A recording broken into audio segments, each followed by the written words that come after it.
예. 오늘 여러분 이 자리에 나오신 거 참 은혜입니다. 영상으로 집에서 예배 드리시는 분들도 참 하나님의 은혜로 우리가 예수님을 믿고 예수님을 알게 되었고 또 하나님을 예배하는 삶을 살아가게 된 것입니다. 얼마나 감사한지요.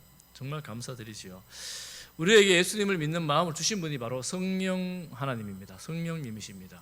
예수님을 알게 하시는 분도 성령님이십니다. 그래서 우리가 성령님을 의지하여 예수님을 알고 살아가고 예배를 드리는 것이지요. 그리고 이 성령님은 우리를 떠나가지 않고 평생토록 우리의 심령을 주관하십니다. 오늘 이제 우리가 읽었던 본문의 말씀은 바울의 설교인데 우리가 이때까지 보았던 설교와는 조금 다른 내용의 설교입니다. 바울은 다른 도시들을 다니면서 믿지 않는 사람들, 하나님을 모르는 사람들, 그리고 유대인들, 예수님을 모르는 유대인들, 헬라인들에게 설교를 했는데 오늘 본문은 교회 지도자들에게 하는 설교입니다. 지도자들 그리고 특별히 장로들이라고 말하는데 그들을 불러놓고 하는 설교입니다. 그리고 설교할 때 바울은 자신을 향하여 성령에 매여 있다 이렇게 말합니다. 그래서 오늘 본문을 보면서 성령에 매여 있는 사람은 어떤 사람인지에 대해서 조금 살펴보려고 합니다. 결론부터 제가 미리 말씀을 드리면 성령에 매인 사람들은 목표가 확실하고 그리고 삶의 방향이 선명한 사람을 성령에 매인 사람이라고 말할 수 있습니다. 뭘 할지 어디로 갈지 혼란스러운 세상에서 분명한 목표가 있고 그 목표를 향해서 선명하게 달려갈 수 있는 그 사람이 바로 성령에 매인 사람이다 할 수 있는데 특징을 한 가지씩 좀 살펴보도록 하겠습니다. 첫 번째 성령에 매인 사람은 이제 홀로 묵상하는 사람이다 이렇게 말씀할 수가 있습니다. 13절에 보면 바울이 지난주 우리가 살펴본 것처럼 드로아 창틀에서 떨어진 유두고라는 사람을 살려냈던 지역 드로아라는 지역에서 동역자들 8명 혹은 9명 정도가 함께 모여 예배를 드리고 헤어집니다. 바울이 다른 사람들을 먼저 보내요. 아소라는 지역으로 먼저 보냅니다. 배를 타고 보냅니다. 그리고 바울은 드로아에서 아소라는 데까지 한 2km 정도 된다고 해요. 도보로 걸어서 갑니다. 그리고 아소에서 함께 만나서 다시 배 타고 밀레도라는 지역으로 결국 이동을 하는데 바울이 원래 동역자들하고 함께 다니는 사람이에요. 동역자들과 떨어진 적이 별로 없습니다. 혼자 살아간 적이 별로 없어요. 그런데 오늘 특별히 드로아에서 아소까지 약 30km 정도의 바닷길을 홀로 걸어갑니다. 요즘처럼 뭐 둘레길, 올레길 유명해져서 무슨 바닷길 이렇게 걸어가는 것일까요? 그 당시에 그런 게 뭐 있었겠습니까? 그런데 그 아름다운 바닷길을 끼고 30여 킬로를 걸어갑니다. 빨리 군인들이 걸으면 뭐 하루에도 걷겠지요. 그렇지만 그렇게 걷지 못했을 터이고 홀로 걸어가요. 왜 홀로 바울이 이렇게 일부러 따로 시간을 내서 걸어갈까? 그의 여정도 빠듯하고 바쁜데 뒤에 이제 이어지는 설교를 보면 바울이 하나님과 특별하게 개인적인 시간을 보내기를 원했구나 하는 것을 알 수가 있습니다. 추측입니다. 추론할 수가 있어요. 여러분 하나님 앞에 성령에 매인 사람들은 하나님과 개인적인 만남을 가질 수 있는 사람입니다. 하나님과 1대1로 기도하고 말씀 묵상하며 찬양할 수 있는 사람들입니다. 여러분 홀로 있을 때 여러분 어떻습니까? 혼자 있을 때 방해받지 않는 시간이 있을 때 여러분 무엇을 하십니까? 바울은 이 30여 킬로가 되는 이 길을 하나님과 시간을 보낸 거예요. 주님을 묵상하며 또 바다를 바라보면서 하나님을 생각하는 거지요. 중요한 사역을 앞두고 중요한 여정을 앞두고 특별히 하나님과 이렇게 시간을 보내는 겁니다. 중요한 여정은 이제 앞으로 이제 나오는데 그렇게 했던 거예요.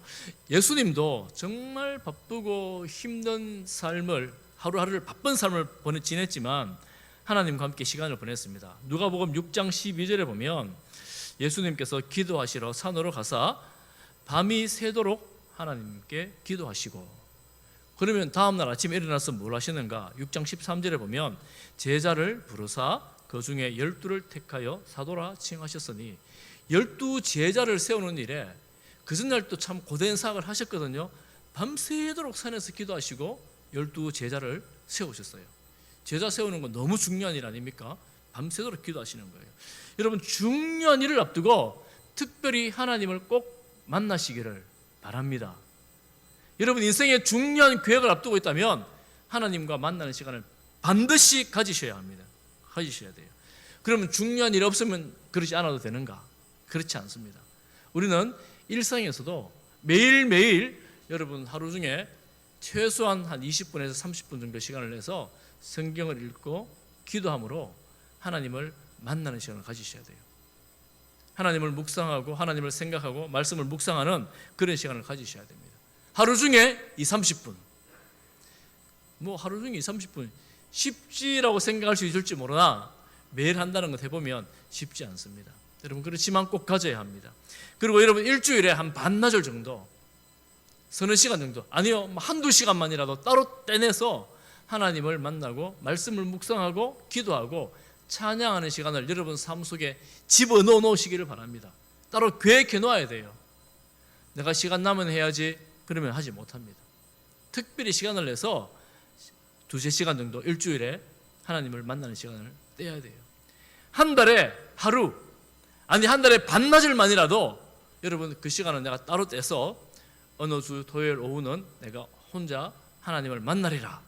산으로 가든지 집에 혼자 있든지 어디 있든지 말씀 묵상하며 기도하며 지난 날 생각해보고 또 다음 주간을 생각을 하면서 하나님을 따로 만나셔야 돼요. 하나님을 만나며 하나님의 인도를 받을 때 하나님께서 우리 삶에 개입하시고 도우시는 것을 확인할 수가 있습니다. 이 기도 중에 하나님을 묵상하면서 하나님 말씀을 보면서 우리의 삶을 하나님께서 이끌어 가시는 것을 경험할 수가 있어요. 시간을 따로 빼야 돼요. 바울은 성령에 매여 그런 일정들을 계속해서 가져갔었습니다. 그 특별히 지금 아주 중요한 일정을 앞두고 하나님을 따로 만나는 이런 바닷가 시간을 가졌던 거예요. 하나님을 만나면 어떻게 되는가? 하나님의 뜻을 확실히는 몰라도 어렴풋하게 알 수 있어요. 많은 경우에. 그러면 그 뜻에 순종하는 겁니다. 두 번째, 하나님 성령에 매인 사람의 특징은 하나님의 뜻을 알고 순종하는 사람입니다. 하나님의 인도에 순종하는 사람입니다. 바울은 오순절 전에 예루살렘으로 올라가려고 아주 작정을 했는데 시간이 급박했습니다. 바빴어요. 그래서 바울의 여정 중에 바울은 원래 전에 개척했던 교회를 돌아가며 또 다시 돌아오며 방문했잖아요. 에베소 교회도 방문을 해야 되는데 내륙에서, 한국에서 내륙까지 들어갈 수 있는 시간이 별로 없었어요. 그래서 에베소 교회 장로님들을 밀레도라는 지역으로 불렀습니다. 그 장로님들, 지도자들이 밀레도에서 모였어요. 그들에게 하는 설교입니다. 그들에게 바울이 자신에 대해서 뭐라고 말하는가? 22절, 여러분 성경 22절을 한번 보십시오. 22절 같이 한번 보겠습니다. 시작. 보라, 이제 나는 성령에 매여 예루살렘으로 가는데 거기서 무슨 일을 당할는지 알지 못하노라. 성령에 매여 예루살렘으로 간다 그러죠. 지금은 목적지가 예루살렘이 1차 목적지입니다. 그래서 성령에 매였대요. 매였다는 말은 말 그대로 동여 묶는다는 뜻입니다. 착고에 채운다 할 때도 이 단어를 썼어요. 꼭꼭 묶은 겁니다. 여러분, 이게 무슨 의미일까요? 오늘날 우리식으로 말하면 성령 충만 이렇게 표현할 수 있을까요? 성령에 매였다는 말이, 여러분, 그러면 성령께서 원하시는 그 일에 내가 전적 동의한다는 의미일까요? 나는 사라졌다는 의미일까요? 내 의지 자체를 온전히 성령께 다 드렸다 이렇게 볼 수 있습니다. 그래서 성령께서 원하시면 내가 순종하겠다 이런 의미가 될 수 있겠죠. 성령이 내 삶의 주도권을 가지도록 하셨다 이렇게도 볼 수 있습니다. 성령은 바울에게 멈추지 말라 이렇게 말씀하십니다. 계속해서 가라 이렇게 말씀하십니다. 강권하십니다. 바울은 성령께서 인도하시면 정말 즐겁고 행복한 일이라고 생각했을까요? 23절에 보니까 그렇지 않습니다. 성령이 각성해서 내게 증언하여 결박과 환난이 나를 기다린다 이렇게 가르쳐 주셨어요. 그러니 성령에 매여 따라가는 삶이 즐겁고 행복하고 이런 길이 아니라 환난과 결박이 감옥에 가는 거예요. 네가 지금 이렇게 가면 너는 감옥에 갈 것이다라고 바울은 알았습니다. 그러면 이거 정말 내가 고생하는데 굳이 내가 이 길을 가야 될까? 힘든 길을 내가 가야 될까? 매였으니까 어쩔 수 없이 가야 되는 거 아닙니까? 매였으니까. 그러면 바울이 가기 싫은 길을 어쩔 수 없이 억지로 따라갈까? 그렇지 않습니다. 24절을 보십시오. 여러분 24절을 같이 보겠습니다. 24절 같이 봅니다. 시작.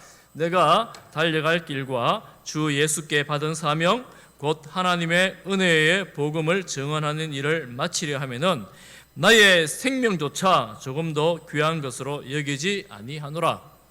바울은 하나님께서 그에게 맡기신 이 사명을 감당하는 일에 있어서 내 생명조차도 다 내려놓았다 이렇게 말씀하고 있죠. 그런데 억지로 따라가는 길이 아니에요. 마지못해 가는 길이 아닙니다. 우리가 신앙생활을 하다 보면 그럴 때가 있어요. 이거 하나님이 기뻐하시는 일인데 내가 하려고 하니까 내 시간도 손해를 봐야 돼요. 내 재물도 손해를 봐야 돼요. 그리고 내 재능도 헌신을 해야 돼요. 다 손해를 보는 거예요. 마음이 여러분 즐거운 마음으로 그 일을 할 수 있겠습니까? 바울이 지금 딱 그런 상황이에요. 다 드리는 거예요. 그런데 바울은 이 사명을 마치기까지 내 생명조차 귀한 것으로 여기지 않겠다. 성령의 메인 바울이죠. 감옥, 결박이 두렵지 않은 것은 않지만 여러분 얼마나 힘들고 고통스러운 길입니까? 두렵지 않은 것은 아니지만 두려워하지 않기로 작정하고 순종을 하는 겁니다. 사도행전을 기록한 사람이 누가라는 사람이죠. 누가복음에 보면 동일하게 누가가 기록한 누가복음 12장에 보면 이런 말씀이 나옵니다.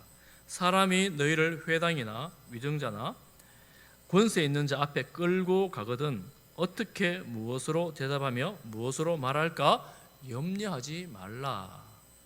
예수님께서 제자들에게 하신 말씀이에요. 앞으로 너희들이 이런 일을 당할 것이다. 회당에서 위정자들에게서 권세 있는 자 앞에 서게 될 것이다. 끌려갈 것이다. 그때 너희들이 염려하지 말라 이렇게 말하는 거예요. 염려하지 말라.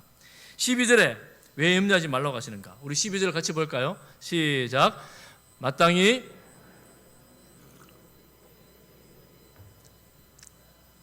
그 권세자들 앞에서 내가 어떤 환난을 당할 수 있는데 염려하지 말라는 거예요.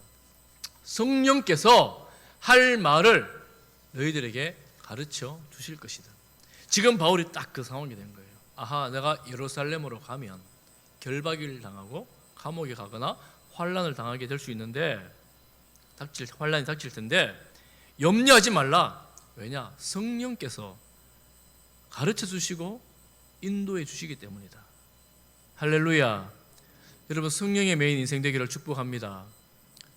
성령님이 우리 인생을 인도해 가시기 때문에 환난이 예고되어 있음에도 불구하고 우리 잘 모르잖아요. 이 길로 가면 환난일지 아닐지 잘 모르잖아요. 그런데 환난이 예고된 길임에도 불구하고 가는 거예요. 왜냐하면 성령께서 도우실 것이라는 것을 확신하기 때문에. 이게 성령의 메인 인생의 삶입니다. 바울은 순종하는 거예요. 사명에 순종하며 그 길을 갑니다. 주님의 성령에 매여 하나님의 그 사랑에 매여. 바울은 서신서를 보면 기뻐하라, 감사하라 이런 표현을 참 많잖아요. 성령에 매여 환난을 당함에도 기쁨으로 감사로 갔던 것 같아요. 삶에서는 고난이었을지언정 삶은 힘들었을지언정 성령의 메인 인생이 순종하며 가는 겁니다. 여러분 이 찬양 혹시 아시는지 모르겠어요. 아시는 분 있을 텐데 같이 한번 불러봤으면 좋겠어요. 오직 주의 사랑에 매여, 오직 주의 사랑에 매여 내 영 기뻐 노래합니다. 작시자가 내가 주의 사랑에 매여 주님을 노래합니다. 주님께 내 삶을 드립니다. 이렇게 고백하는 겁니다. 같이 불러보겠습니다. 오직 주의 사랑에 매여, 오직 주의 사랑에 매여 내 영 기뻐 노래합니다.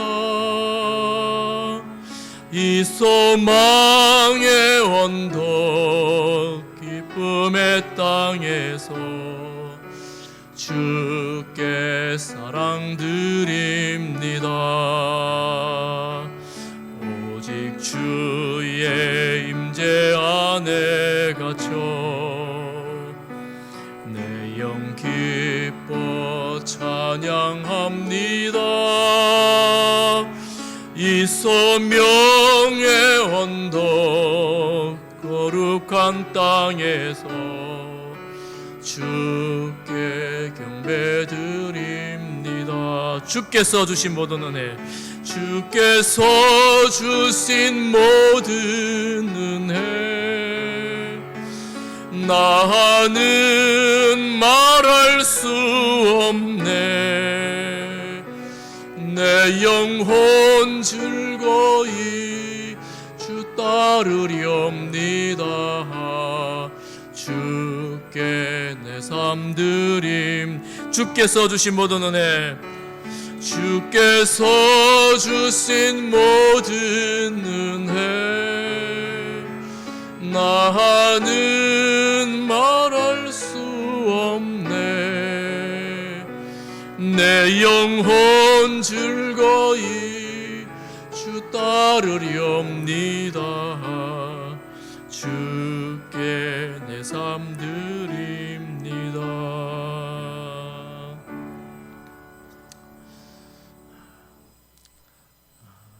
바울이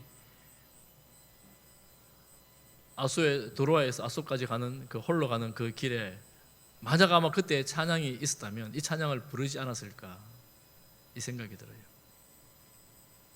이 소망의 언덕, 언덕 배기를 넘을 때에 이 소망의 언덕 기쁨의 땅에서 주님께 내 사랑을 드립니다.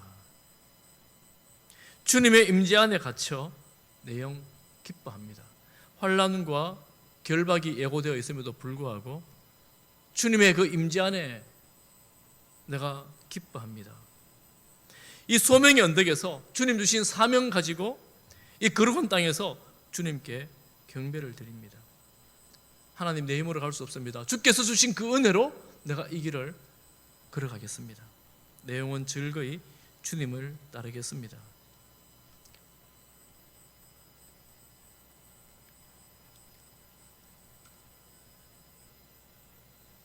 바울이 그 길을 걸어가면서 이런 마음으로 걸어갈 때 눈물이 났을 것 같아요. 여러분 어떠세요?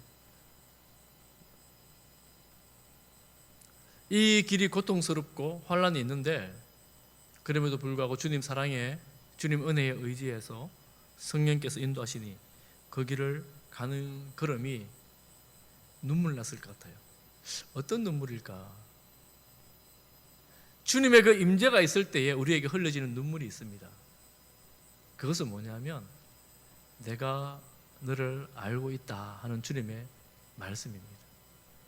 내가 너와 함께 있다라는 주님의 음성입니다. 주님의 임재 안에 들어가면 환경은 기뻐할 수 없고 즐거워할 수 없고 오미크론 때문에 각종 나쁜 뉴스 때문에 마음이 스산하고 혼란하고 중심 잡기가 어려운데 그 가운데에 주님께서 우리에게 하시는 음성이 있어요. 내가 너와 함께 있다. 내가 너를 알고 있다.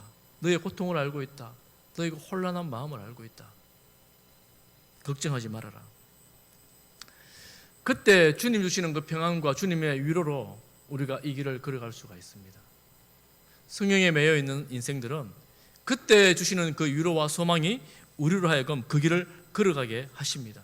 할렐루야. 우리가 고요히 주님 바라볼 때에 여러분 이런 위로가 여러분 심령 가운데에 가득하기를 축복합니다. 주님 바라볼 때에 주님께서 염려하지 말아라. 내가 너와 함께 있다. 걱정하지 말아라. 너의 길을 내가 지켜주겠다. 이때 바울이 내 삶을 주께 드립니다. 이렇게 고백한다 했잖아요. 이 사기자 그를 고백하잖아요. 어떻게 드리는가? 무엇을 드리는가? 세 번째 성령의 메인 인생은 성실과 눈물로 하나님 나라를 증거하는 사람이다. 그 삶의 태도는 겸손, 눈물, 인내입니다. 19절에 보면 에베소에서 모든 겸손과 눈물이며 유대인의 관계를 말미암아 당한 시험을 참고 인내하며 주님을 섬겼다 이렇게 말하죠. 여러분, 그런데 참 독특한 것은 바울이 19절에 31절에 36절 37절에 눈물이라는 말을 3번이나 쓰고 있어요. 바울이 당대 최고의 지성인 아닙니까? 바울 서신을 보면 바울이 아주 날카로운 지성을, 놀라운 지성을 가지고 있습니다. 그런 지성을 가지고 있는 바울이 또 때로는 강하게 얘기하죠. 갈라디아서에 보면 다른 복음을 전하는 자들에게는 저주가 있을지어다, 하늘에서 내려온 천사를 할지라도 안 된다 이렇게 강하게 말하는데, 에베소 사회 갈 때는 눈물이 많았어요. 눈물이 많았어요. 밤낮 쉬지 않고 성실하게 눈물로 각 사람을 말씀으로 훈계를 했습니다.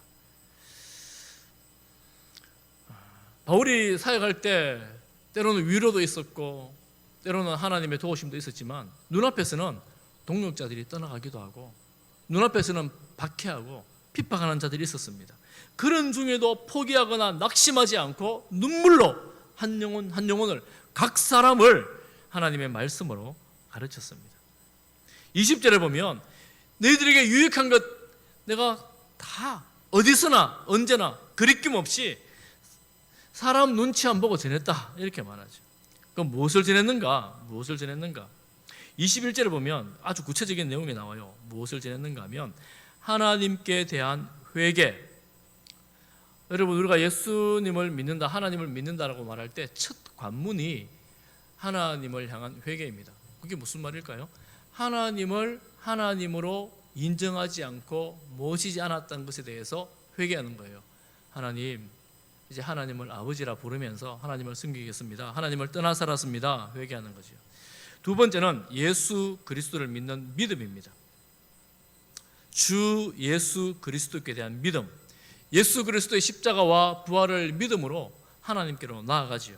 이게 하나님께로 나아가는 방법이잖아요. 길이잖아요. 복음의 가장 중요한 진리, 하나님을 향한 회개와 주 예수 그리스도를 믿는 믿음, 이것을 부지런히 가르쳤던 거예요. 또 말합니다. 25절에 보면 하나님의 나라를 전파했다 이렇게 말하죠. 우리가 예수님을 믿어 하나님의 백성이 됐다는 말은 하나님 나라의 백성이 된 것이고, 하나님 나라의 백성의 도리, 하나님 나라 백성은 이렇게 살아야 된다 하는 그 도리에 대해서 바울은 또 부지런히 가르쳤습니다. 바울 서신서를 보면 이 구원의 도리와 삶의 도리에 대해서 계속해서 말씀을 합니다. 부지런히 가르쳤어요. 그리고 세 번째 27절에 보면 하나님의 뜻을 여러분에게 전하였다 이렇게 말합니다.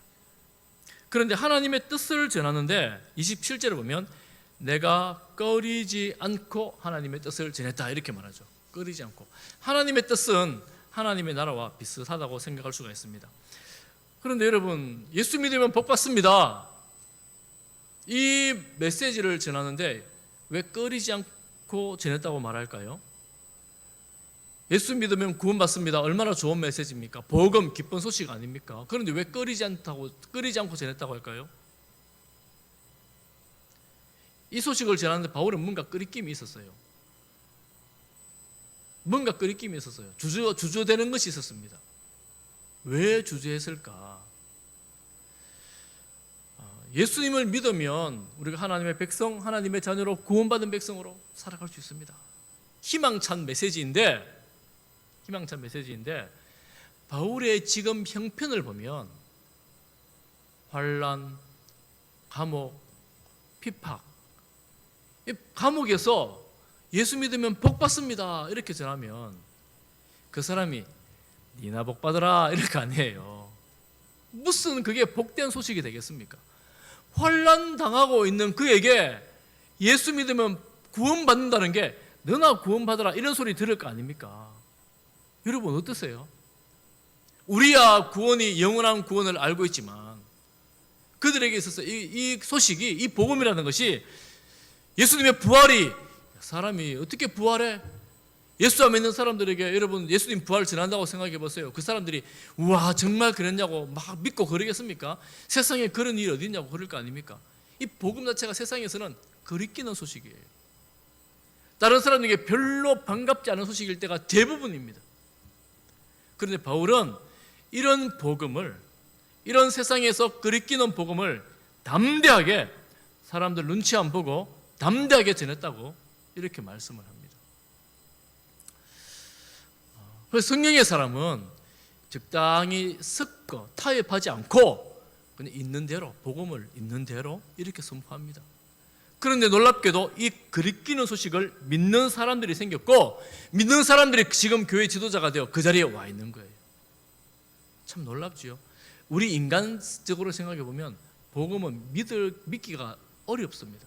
2000년 전에 부활하신 예수 그리스도, 그분이 내 인생을 살리고 나를 살리고 구원했다. 여러분, 안 믿는 사람들에게 이렇게 전하는 것은 전할 때에 쉬운 일이 아니잖아요. 그런데 그 사실을 믿고 모인 사람 여러분이잖아요. 우리들 아닙니까? 하나님은 구원 얻을 백성들을 구원하시는 거예요. 그러니 이런 담대하게 선포하는 사람들을 통하여 구원이 지금도 일어나고 있다, 이렇게 말씀할 수가 있습니다. 그러니 오직 말씀, 오직 복음을 선포하는 바울을 성령의 메인 사람이라고 해야 되겠죠? 그는 성령의 메인 사람이었습니다. 그리고 그는 28절 이하에 보면 모여있는 장로들에게 권합니다. 그런데 권하는 방법이 있어요. 그게 뭐냐면 본을 보인 것인데, 내용을 조금 보겠습니다. 여러분, 너무나 중요한 말씀 28절 말씀을 함께 봅니다. 28절 읽지는 않아요. 같이 봅니다. 시작. 여러분은 자기를 위하여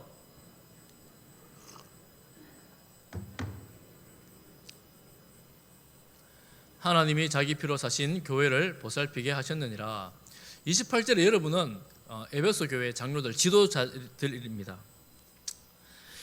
자기를 위해, 자기 자신을 위해서 또는 양떼를 위해서, 그 교회 성도들을 위해서, 양떼 성도들이죠. 삼가라. 삼가라는 말은 조심해라, 주의해라, 이런 의미죠. 주의해야 된다. 성령께서 그들, 양떼, 교회 가운데에 여러분 장로님들을 감독자로 세웠다, 이렇게 말합니다. 마음이 무거워지죠. 우리 중직자들 한번 저도 저를 비롯한 중직자들 생각을 해야 돼요. 삼고 무엇을 해야 되느냐면 하나님이 자기 피로 사신 교회를 보살피게 하셨느니라. 어떤 번역이 이렇게 되어 있어요. 하나님이 자기 아들의 피로 사신 교회를 보살피게 하셨느니라. 이 구절에 삼위일체 하나님이 다 나옵니다. 교회가 무엇이냐?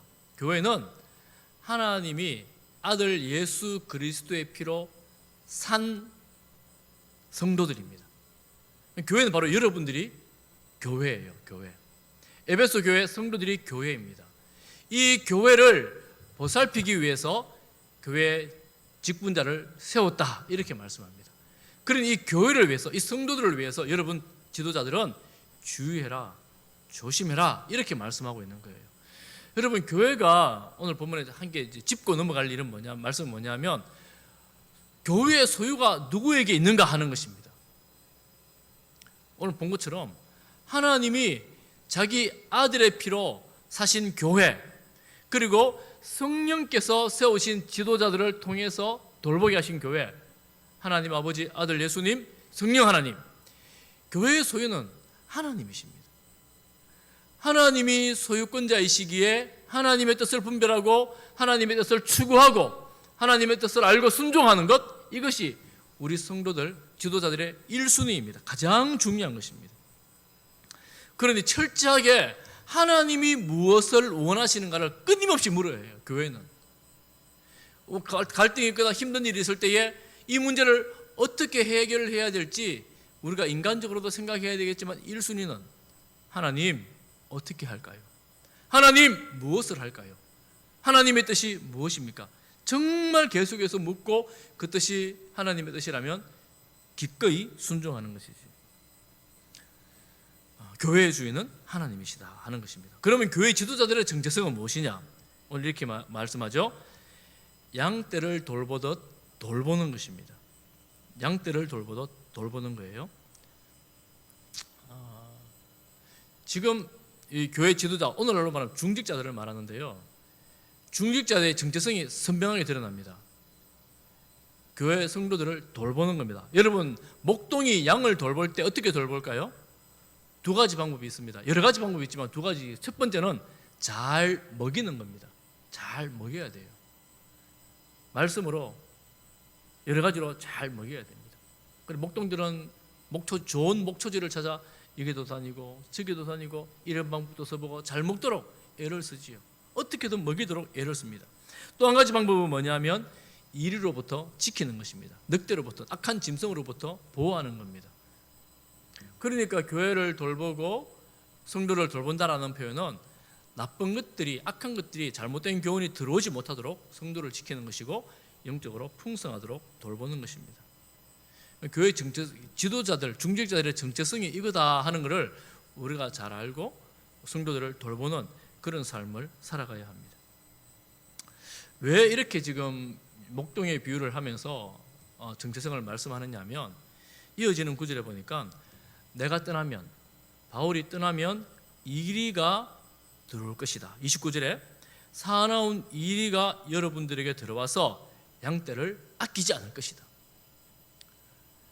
여러분, 이단이라는 것이 근래에 생긴 게 아닙니다.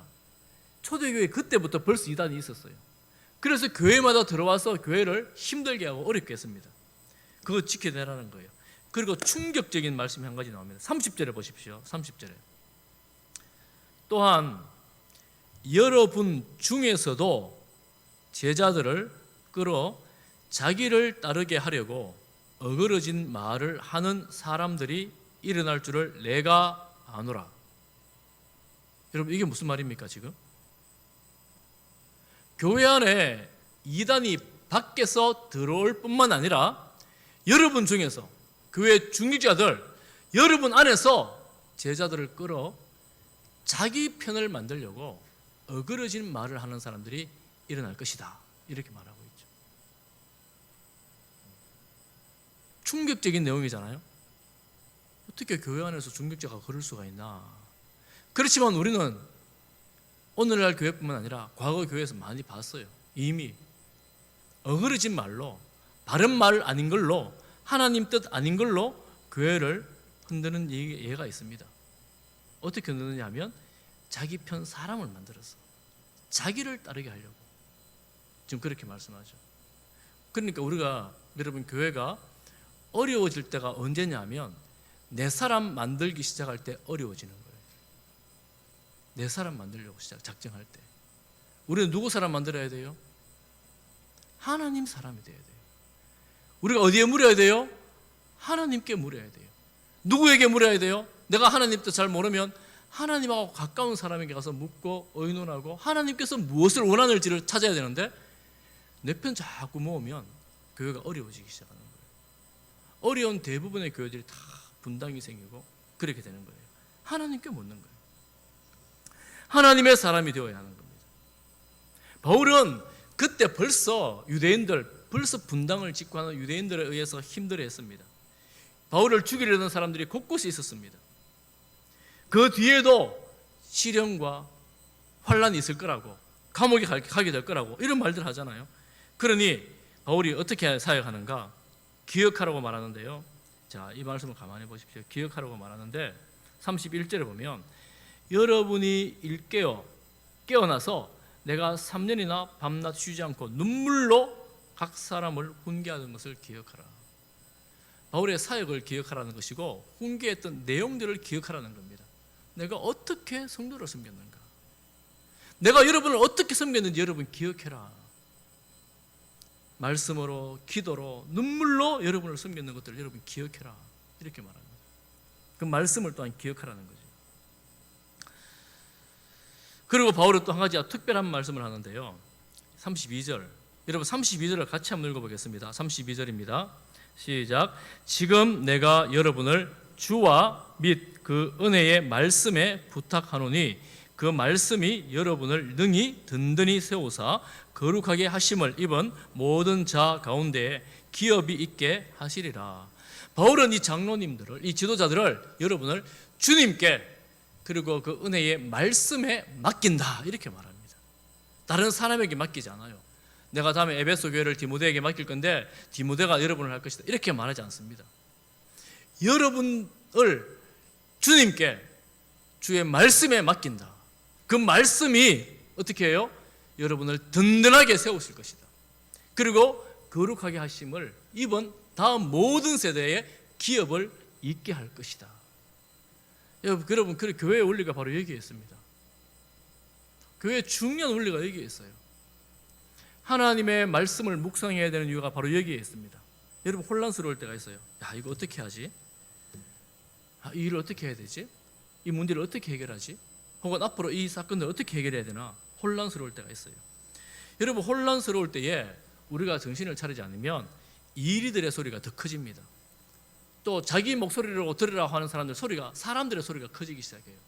그런데 혼란스러울 때 우리가 어떻게 해야 됩니까? 어떻게든 죽어난 사람 말씀을 묵상해야 돼요. 말씀을 더 깊이 있게 봐야 돼요. 하나님께서 원하시고 기뻐하시는 뜻이 무엇이고 온전하고 선하신 뜻이 무엇인지를 혼란스러우면 혼란스러울수록, 어려우면 어려울수록 말씀 묵상하면서 기도하면서 하나님, 이거 어떻게 하면 좋겠습니까? 하나님, 이 문제를 어떻게 할까요? 그때 하나님께서 이 말씀 가운데 우리를 든든히 세워주세요. 걱정하지 말아라, 염려하지 말아라.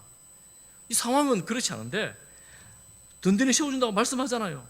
여러분을 능히 든든히 세우사, 그 말씀이 든든히 세우사, 하나님의 말씀이 든든히 세우는 거예요. 여러분을 든든히 세우는 것이 무엇입니까? 세상의 지식입니까? 세상의 논리입니까? 주의 말씀입니까? 여러분, 어디에 여러분의 중심을 두고 있습니까? 배경입니까? 하나님입니까? 하나님의 말씀이 우리의 기초가 되어질 때에 어떤 파도가 불어와도, 어떤 풍랑이 불어와도 흔들리지 않습니다. 두렵지 않아요. 사실은 두려운 환경이 맞아요. 여러분, 풍랑이 있는데 어떻게 두렵지 않아요? 배 타고 가는데 파도가, 산더미만한 파도가 어떻게 두렵지 않아요? 베드로로 두려워서 물에 빠져 들어가잖아요. 그런데 주님만 보고 가는 거예요. 주님만 보고 말씀만 붙들고 가는 거예요. 그때 하나님이 걱정하지 말아라, 염려하지 말아라. 그래서 말씀을 의지하고 우리는 가는 성도들이 되는 겁니다. 할렐루야. 여러분, 말씀 묵상하시기를 바랍니다. 제가 다시 권합니다. 저 요즘 매주일 말씀드려요. 말씀 묵상하시기를 바랍니다. 주님 앞에 일어서기를 간절히 바랍니다. 그러면서 바울이 뭐라고 말하느냐면 이렇게 말합니다. 35절에 보니까 여러분 범사에 여러분에게 모본을 보여준 바와 같이, 이렇게 말하죠. 바울이 본이 됐어요. 이 모든 일들에 바울이 본이 됐어요. 특별히 여러분, 오늘 본문 여기 34절 이하에 보면, 33절 이하에 보면 재정적인 문제를 말합니다. 나는 사역하면서 누구의 금이나 은을 탐하지 않았다. 여러분 아는 것처럼 나는 자비량으로 장막을 지어 일하면서 나와 우리 동행에 쓸 것을 채웠다. 여러분, 개척교회 하면서 어떻게 그들로부터 뭔가를 받겠습니까? 아무것도 없는데 바울은 개척하면서 자비량 사역을 했어요. 충당했다. 이렇게 내가 본을 보여주었으니 이 본을 따르라는 거예요. 본을 따르라는 거예요. 그 말하면서 주님 말씀합니다. 35절 하반절에 주께서 말씀하셨다. 주는 것이 받는 것보다 복이 있다.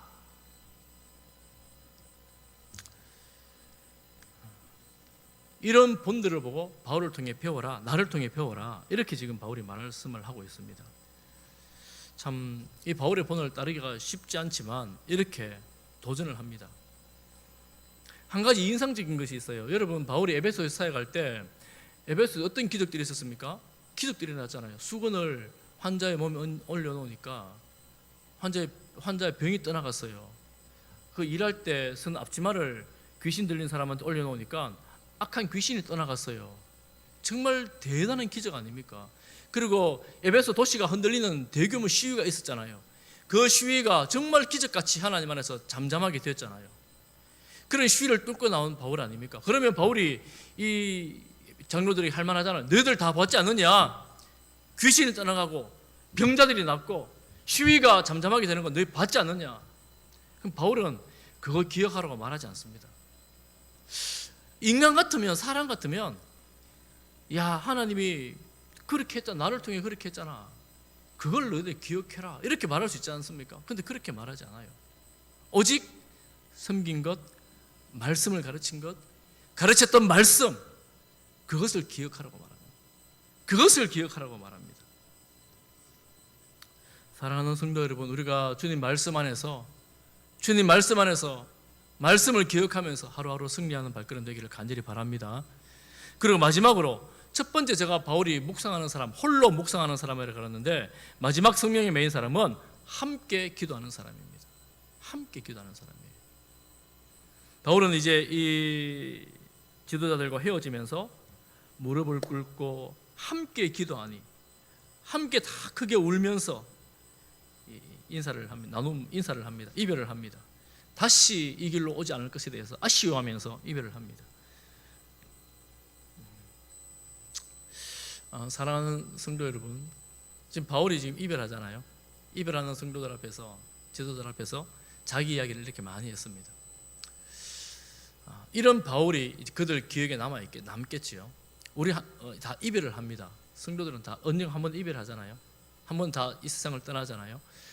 여러분, 어르신들도 많이 계신데, 여러분들은 다른 성도들이나 자녀들에게 어떤 기억으로 남기를 원하십니까? 다른 성도들이, 여러분 자녀들이 여러분들을 기억할 때 여러분들을 향해서 뭐라고 말씀하기를 원하십니까? 저는 이렇게 권합니다. 우리 아버지는, 우리 어머니는 성령의 사람이어서, 이렇게 말해주기를 권합니다.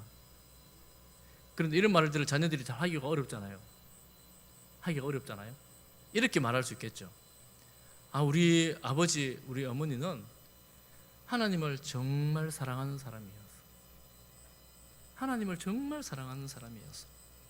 제가 신방을 다니면서 우리 어르신, 할머니 권사님들 중에 어떤 분이 그렇게 말씀하시는 분이 있었어요. 여러분 몇 분이 계세요. 우리 어머니는 교회를 정말 사랑하는 분이었어요. 만사 제쳐놓고 교회를 또 달려가는 분이었어요. 이런 분들이 제가 여러 번 만났어요. 그분들은 그 주님 사랑하는 마음, 그것으로 교회를 사랑함으로 자녀들에게 본이 되어주셨어요. 그래, 그들의 자녀들 기억 속에, 그렇지, 우리 어머니, 우리 아버지는 교회 하면 얼마나 챙겼는지, 자녀들 입장에서 우리보다 교회를 더 챙겼어, 이런 분이 계시더라고요. 우리보다 교회를 더 챙기더라, 이런 분이 계시더라고요.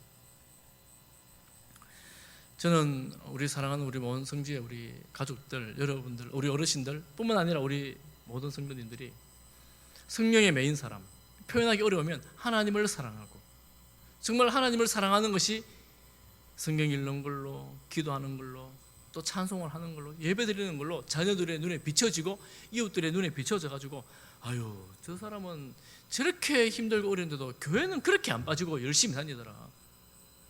저 눈이 잘 안 보이는데 돋보기 켜고 돋보기 들고 성경을 보려고 그렇게 애를 쓰더라. 우리 아버지는 눈이 잘 안 보이는데 어떻게 성경을 읽으려고 그렇게 애를 쓰는지. 그 자녀들이 우리 부모님에 대해서 그렇게 말할 수 있는 인생이 되기를 축복합니다.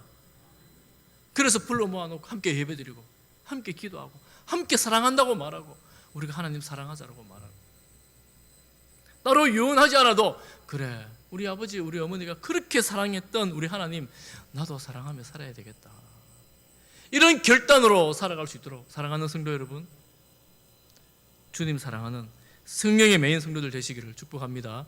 여러분, 이것이 우리 교회 안에서만의 일이 아니에요.